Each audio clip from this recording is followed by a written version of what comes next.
نے ہر انسان کے ساتھ ایک محافظ فرشتہ پیدا کیا، اور اگر وہ محافظ فرشتہ انسان کے ساتھ نہ ہو، شیاطین انسان کو ویسے مار ڈالیں، انسان کو قتل کر ڈالیں اگر اللہ نے حفاظت کے لیے فرشتہ معمور نہ کیا ہو۔ یہ انسان کے دشمن ہیں، اور انسان کو شیاطین راہ مستقیم سے ہٹانے کے لیے دن رات کوشاں ہیں۔ پھر یہ اتنا مکار دشمن ہے، ہر ایک کو ایک لاٹھی سے نہیں ہانکتا، اسے پتا ہے کہ کس کو کیسے بھٹکانا ہے۔ ایک شب زندہ دار جس کو سحری کے وقت اٹھ کے آنسو بہانے کا لطف ملتا ہے، اب شیطان اس کو کہے کہ سحری کے وقت اٹھا نہ کر، تو وہ شب زندہ دار جب اس کے آنسو مسلح میں جذب ہوتے ہیں اور وہ اترتے ہوئے آنکھوں سے آنسو اتنی لذت اسے دیتے ہیں کہ دنیا ما فیہا کی لذتیں ایک طرف اور یاد خدا میں رونا ایک طرف۔ اب شیطان کسی کو کہے کہ سحری کے وقت اٹھا نہ کر، تو کوئی شیطان کی یہ بات تھوڑی مانے گا، تو شیطان اسے یہ کہتا بھی نہیں ہے، اسے کہتا نہیں اٹھا کر، لیکن صبح بتا دیا کر کے میں تہجد گزار ہوں، اسے ریا میں مبتلا کرے گا۔ ایک شخص جس کی طبع میں فیاضی گندی ہوئی ہے، اب شیطان اس کو کہے کہ تو سخاوت نہ کیا کر، بخل کا درس دے، تو طبعاً جو سخی شخص ہے جس کی فطرت کے اندر فیاضی ہے، تو وہ شیطان کی اس بات کو تو نہیں مانے گا۔ شیطان اسے یہ کہتا بھی نہیں کہ تو بخل کر، اسے فضول خرچی کی طرف لگا دے گا، اسے ان کاموں میں خرچ کرنے کی ترغیب دے گا جس کا اس کو اور معاشرے کو کوئی فائدہ نہیں ہوگا۔ اس لیے شیطان رخ بدلتا ہے۔ ایک شاعر جس کی طبع کے اندر لطافت ہے، نرمی ہے، محبت ہے، اب شیطان اس کو کہے کہ فلاں کو قتل کر دے، تو شاعر تو شاخ سے پھول بھی نہیں توڑ سکتا، تو پھر وہ کسی کا سر کاٹ دے، یہ کیسے ممکن ہو سکتا ہے؟ شیطان ایک شاعر کو یہ کہتا بھی نہیں، اسے وہ شراب اور شباب کے پیچھے لگا دیتا ہے۔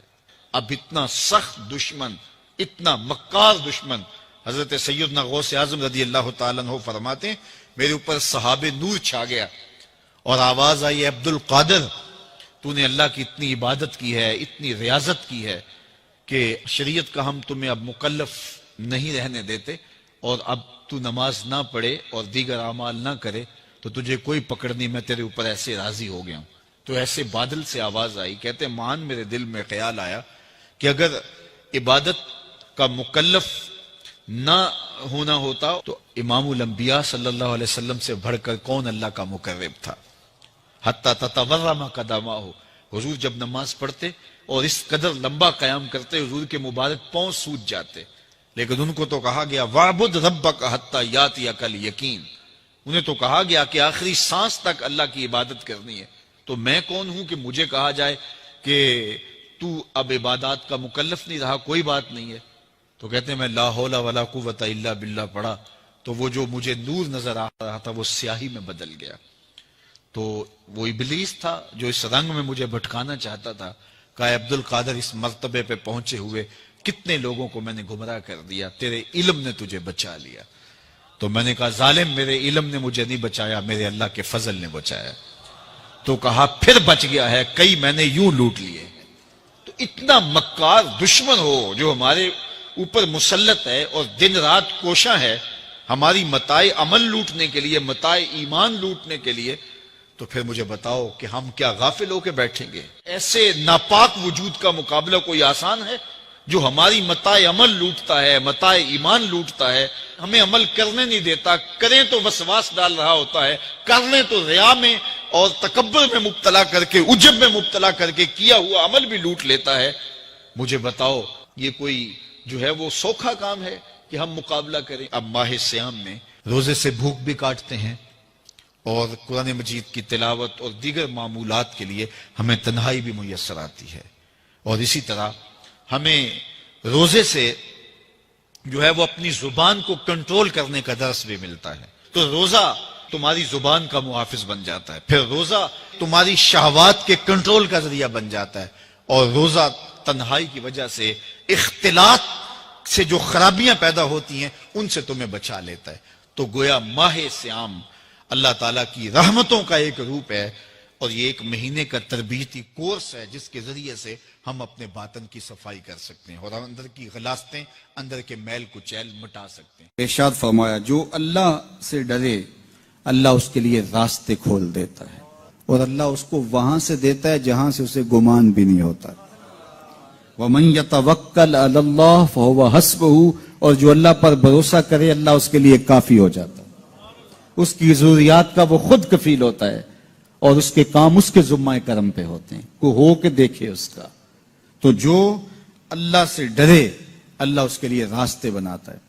حضرت عوف بن مالک رضی اللہ تعالی عنہ الاشجعی حضور کی خدمت میں حاضر ہوئے اور عرض گزار ہوئے کہ میرا بیٹا سالم مشرکین کی قید میں ہے اور میں فاقوں کی حالت میں ہوں، تو فرمایا آل محمد کے پاس ایک سیر جو ہیں، بس اس کے علاوہ ہمارے پاس بھی کھانے کے لیے دنیاوی اسباب نہیں ہیں۔ کہا صبر کرو اور اللہ سے ڈرو، اور لا حول ولا قوت الا باللہ کثرت کے ساتھ پڑھو۔ یہ ایسا وظیفہ ہے، ایک حدیث پاک میں آتا ہے کہ یہ 99 بیماریوں کا علاج ہے، اس میں سب سے کم درجے کی بیماری ہم اور غم ہے، یہ دکھوں کا مداوع ہے، مشکلات کا علاج ہے، اور یہ وظیفہ میرے حضور نے بتایا۔ حضرت ابو ذر غفاری رضی اللہ تعالیٰ عنہ کو حضور نے 5 چیزیں بتائی تھی، ان میں سے 5ویں چیز یہ تھی کہ ابو ذر کثرت کے ساتھ لا حول ولا قوت الا باللہ پڑھا کرو۔ فرمایا عرش الہی کے نیچے ایک خاص خزانہ ہے، یہ وظیفہ وہاں سے آیا ہے، یہ زندگی میں معمول بنا لو، جب پھنس جاؤ مشکلات میں آ جاؤ تو لا حول ولا قوت الا باللہ پڑھو، اللہ راستے کھولے گا۔ تو حضور نے 3 چیزیں فرمائی، اللہ سے ڈرو، صبر کرو، اور کثرت کے ساتھ لا حول ولا قوت الا باللہ پڑھو۔ وہ فرماتے ہیں کہ میں یہ عمل شروع کیا، ابھی گھر میں بیٹھا ہی تھا کہ دروازے پہ دستک ہوئی، تو میں اٹھا کہ دروازہ کھولوں دیکھوں کہ کون ہے، تو دروازہ کھولا، دیکھا میرا بیٹا کھڑا ہے اور اس کے پیچھے 100 اونٹ کھڑے ہیں۔ تو میں نے کہا کہ تم اور یہ اونٹ؟ کہا مجھے موقع لگ گیا، میں ان کی قید سے بھاگ آیا اور آتے آتے ان کے 100 اونٹ بھی ہانک لایا ہوں۔ وَيَرْزُقْهُ مِنْ حَيْثُ لَا يَحْتَسِبُ، وہ تمہیں وہاں سے رزق دے گا جہاں سے تمہیں گمان بھی نہیں، اس کے ہو کے تو دیکھو۔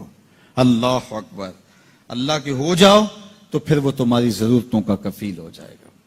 فرمایا حضرت عبداللہ ابن مسعود رضی اللہ تعالیٰ عنہ نے کہ کسی شخص کو فقر و فاقہ آ جائے تو وہ لوگوں کو بتائے کہ میں آج کل بڑے مشکل حالات میں ہوں، ہر وقت لوگوں کو بتاتا رہے تو اس کی مشکل بڑھے گی، اس کی مشکلیں آسان نہیں ہوں گی اس طرح۔ اور اگر وہ اپنی اس مشکل کو کسی سے شیئر نہ کرے بلکہ مصلی بچھا کے اپنے رب سے کہے کہ مالک فقر و فاقہ آ گیا ہے اور اس کا علاج تیرے پاس ہے، اس مرض کا مداوع تیرے پاس ہے۔ تو حضرت عبداللہ ابن مسعود فرماتے ہیں کہ رسول کریم نے فرمایا جلد یا بدیر اللہ اس کو مالا مال فرما دے گا۔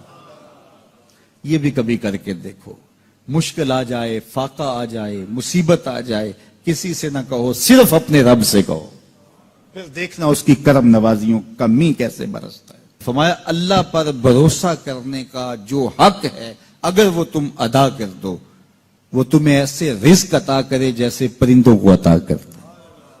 ہم تو دکان پہ جانا ہوتا ہے، فیکٹری میں جانا ہوتا ہے، ہم اپنے کاروبار پہ جانا ہوتا ہے، نوکری پہ جانا ہوتا ہے، مزدوری پہ جانا ہوتا ہے، ہمیں پتہ ہے کہاں آج صبح جانا ہے، لیکن پرندوں کو کوئی پتہ نہیں ہوتا کہاں جانا ہے، راس المال بھی نہیں ہوتا، لیکن صبح نکلتے ہیں، شام کو کبھی بھی خالی پیٹ نہیں آئے۔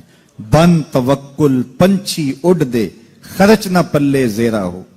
گھر سے خالی پیٹ نکلتے ہیں، جب واپس آتے ہیں تو پیٹ بھرے ہوئے ہوتے ہیں، اور پھر جو ان کی ضرورت ہوتی ہے اللہ وہ ساری ضرورتیں پوری کرتا ہے، جو جو ضرورت ان کی ہوتی ہے۔ یہ شیر کتنا گوشت کھاتا ہے اللہ روز اسے دیتا ہے، یہ ہنس روزانہ سچے موتی کھاتے ہیں، اور آپ مارکیٹ میں لینے جائیں لاکھوں روپے لگا کے تولے ماشے کے حساب سے آپ خریدتے ہیں، پھر بھی آپ کو یقین نہیں ہوتا کہ یہ سچے ہیں یا 2 نمبر ہیں۔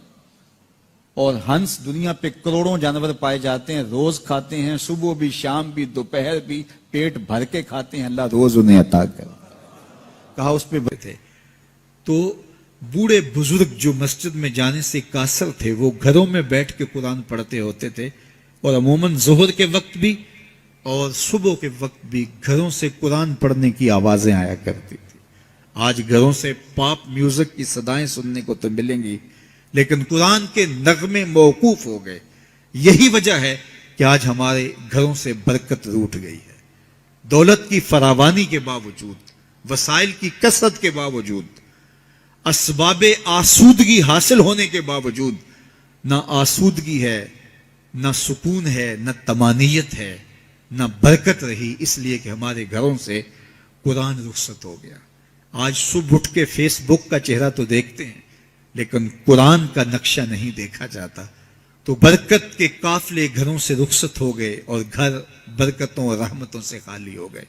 آج بھی اگر ہم نے گھروں میں برکتوں کو واپس بلانا ہے، رحمتوں کو اپنے گھروں میں واپس لانا ہے، تو قرآن مجید کی تلاوت کو اپنے معمولات میں شامل کر لیجئے گا. پھر گھر میں آسیب کا سایہ نہیں ہوگا، ٹونا اور جادو نہیں ہوگا. پھر کسی بابے اور ملنگ کے پاس جا کر کے آپ کو اپنے مسائل نہیں بتانے پڑیں گے. آپ کے گھر میں قرآن ہے، سارے دکھوں کا علاج اسی مرشد کے پاس ہے. ساری مصیبتیں اور ساری مشکلیں اور سارے مصائب اسی قرآن کے دامن سے دور ہوتے ہیں اور اسی قرآن سے وابستگی سے گھر میں برکتیں اترتی ہیں. پھر آپ کو نہ آسیب، نہ جادو، نہ ٹونا، اور نہ کسی نے کوئی بندش کی ہے، نہ کسی نے کوئی مسئلہ کیا ہے، کچھ نہیں ہوگا. آپ کے گھروں پہ رحمتوں کے سائے ہوں گے، اس لیے کہ آپ کے گھروں میں قرآن جب تلاوت ہوگی تو رحمتوں کے فرشتوں کا نزول ہوگا. تو جب رحمتوں کے فرشتے تمہارے گھر میں اتریں گے تو پھر کوئی مصیبت، کوئی پریشانی، کوئی بندش، کوئی دکھ آپ کے گھروں میں نہیں ہوگا. اس لیے قرآن مجید کی تلاوت کو اپنے معمولات زندگی میں شامل کیجئے. دیکھیے یہ رمضان المبارک کا مبارک مہینہ اکثر گھروں کے اندر قرآن مجید کی تلاوت کا معمول رہا، اور جو دن باقی ہیں ان ایام میں تلاوت کلام مجید کا معمول باقی رہے گا. تو اس کی برکتیں آپ اپنی آنکھوں سے دیکھ رہے ہیں. اور اگر یہ پورا سال ہمارے گھروں میں معمول باقی رہے، ہماری صبح کا آغاز ہی قرآن مجید کی تلاوت سے ہو، بیٹیاں بھی قرآن کھول کے صبح بیٹھ جائیں اور بیٹے بھی قرآن کھول کے بیٹھ جائیں، بوڑھے بھی قرآن کھول کے بیٹھ جائیں، جوان بھی قرآن کھول کے بیٹھ جائیں، تو مجھے بتائیے کہ کتنی رحمات اور کتنی برکات کا گھروں میں نزول ہو. تو اس لیے اپنے گھروں میں قرآن مجید کی تلاوت کے معمول کو کبھی بھی ترک نہ کیجیے. چاہے روز کے 2 صفحے پڑھیے، قرآن مجید کی تلاوت کے معمول کو باقی رکھیے. اور اگر اللہ آپ کو نصیب کرے تو اس کو مفہوم اور ترجمے کے ساتھ پڑھنے کی کوشش کیجیے، تاکہ قرآن کا جو ہمارے نام پیغام ہے وہ بھی ہم سمجھ پائیں کہ قرآن ہمیں کیا بتا رہا ہے اور ہمیں کیا میسج دے رہا ہے، تاکہ ہماری زندگیاں اس پاکیزہ کتاب کی روشنی اور کتاب کے اجالوں میں بسر ہو. اور یہ کتاب اللہ کا تیسرا حق ہے کہ اس کو مفہوم و مطلب کے ساتھ سمجھنے کی کوشش کریں. یہ ہمارے رب کا ہمارے نام پیغام ہے. آپ کے کسی دوست کا، کسی ملنے والے کا آپ کے نام خط آ جائے اور وہ اس زبان میں ہو جو زبان آپ نہ جانتے ہوں، تو اتنی دیر تک آپ مطمئن نہیں ہوتے جب تک اس کے مندرجات سمجھ نہیں لیتے، کسی ایسے شخص سے وہ مضمون جان نہیں لیتے جو وہ زبان جانتا ہو. تو ہمارے رب کا ہمارے نام یہ میسج ہے، ہمارے نام یہ پیغام ہے رسول کریم صلی اللہ علیہ وآلہ وسلم کی وساطت سے. تو ہمیں اس کو سمجھے بغیر چین کیوں آ گیا ہے؟ تو ہم اس پیغام کو سمجھیں کہ ہمارا رب ہمیں کیا فرما رہا ہے، کن امور کا حکم دے رہا ہے اور کن باتوں سے ہمیں روک رہا ہے. اگر ہم قرآن